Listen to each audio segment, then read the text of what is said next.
Bonjour, aujourd'hui nous allons parler de Haïti, la République de Haïti. Haïti est un pays situé dans les Caraïbes.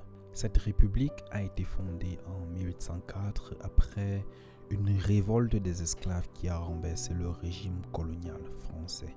À la suite donc de cette libération, ce jeune pays sera directement pris à tenaille par un gros endettement. Il s'agit là de la dette payée par Haïti à la France.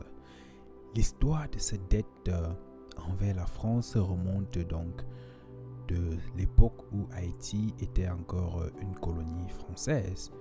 Au début du 19e siècle, Haïti était la colonie française la plus riche en raison de la production du sucre, du café et du coton qui était pratiquée sur cette terre-là.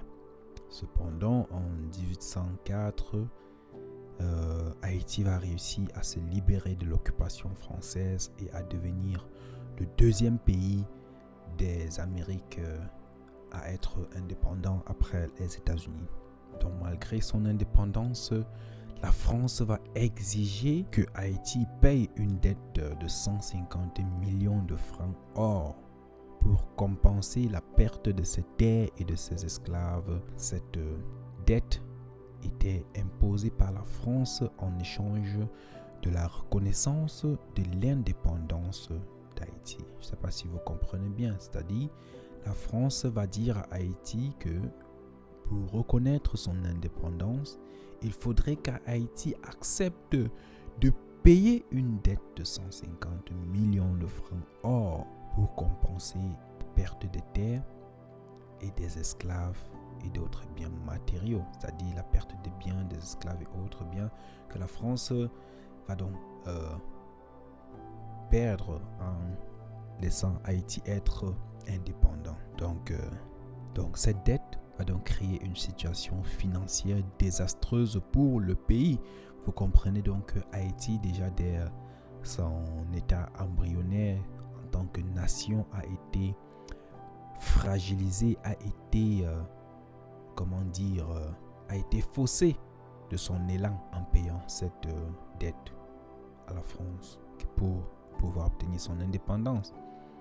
Donc Haïti va donc être obligé de contracter des emprunts pour payer cette dette à la France, ce qui va entraîner une spirale de dette et de pauvreté. En 1825, la France a menacé donc d'envoyer une flotte pour occuper Haïti si elle ne payait pas la dette. Et donc, ce jeune pays qui venait de voir le jour, craignant une invasion française, va finalement accepter de payer une somme aussi énorme à la France pour satisfaire sa volonté et pour enfin obtenir son indépendance totale. Cette dette a été payée jusqu'en 1947, ce qui a laissé Haïti dans une situation financière très compliquée et a contribué donc à sa pauvreté et à sa vulnérabilité économique. Les effets de cette dette ont eu des conséquences terribles sur le développement économique et social d'Haïti, et le pays continue de faire face à ces défis majeurs jusqu'aujourd'hui, aux défis dus à cet endettement bien sûr. Et comme cela ne suffisait pas, un deuxième drame va frapper ce jeune pays. Alors celui-ci est un peu plus récent. Nous voici rendus le 7 juillet 2021. Le président haïtien qui essayait tant bien que mal de reconstituer la nation, il s'agissait là du président Jovenel Moïse, va être assassiné dans sa résidence privée. Cette attaque va choquer le monde entier et plonger Haïti de nouveau dans une crise sociopolitique très profonde. Les circonstances exactes de l'assassinat de Moïse ne sont pas encore claires, mais il semblerait que des mercenaires étrangers aient été impliqués dans cet acte-là. Et depuis l'assassinat donc de Moïse, le pays a été confronté à une vague de violence et d'instabilité politique.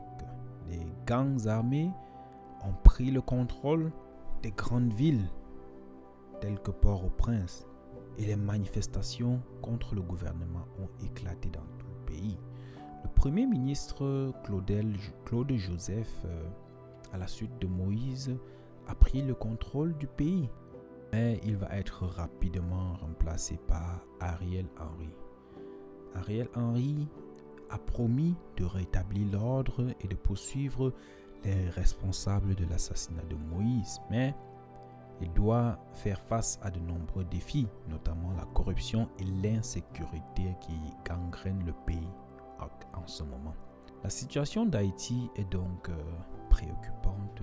Le pays est en ce moment confronté à une crise humanitaire et économique très profonde, et l'assassinat de Moïse n'a fait que augmenter, s'ajouter à ces multiples problèmes-là. La communauté internationale, quant à elle, appelle à une résolution pacifique de la crise et offre son soutien à ce pays, ce premier pays d'Afrique noire indépendant.